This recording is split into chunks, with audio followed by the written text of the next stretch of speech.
வணக்கம் ஃப்ரெண்ட்ஸ், உங்கள் ஆறுபடைப்பா எலக்ட்ரிக்கல் சந்தோஷ் பேசுகிறேன். ஒரு டிவி பார்த்தீங்கன்னா மெயின் போர்டு ஷார்ட் ஆயிடுச்சு. அந்த மெயின் போர்டு தான் இது. இந்த மெயின் போர்டை ரிமூவ் பண்ணிவிட்டு வேறு மெயின் போர்டு போடணும்.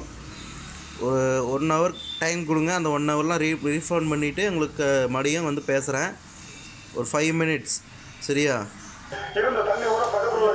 வணக்கம் ஃப்ரெண்ட்ஸ், இந்த போர்டு தான் அது. ரீஷார்ட் பண்ணிவிட்டு புது போர்டு போட்டாச்சு. இந்த போர்டு பழைய போர்டு. புது போர்டு போட்டு டிவி ஓடிட்டுருக்கு. அது எப்படி ஓடுன்றதை கொஞ்சம் பாருங்கள். திடீரென மனது உடைந்து நீர் வெளியேறியதால் பொருள் இழப்பு ஏற்பட்டுள்ளதாக விவசாயிகள் வேதனை தெரிவித்தனர். மதகு அமைப்பதில் கட்டணம் காட்டிய அதிகாரிகள் மீது நடவடிக்கை எடுக்க வேண்டும் என்று அவர்கள் வலியுறுத்தினர்.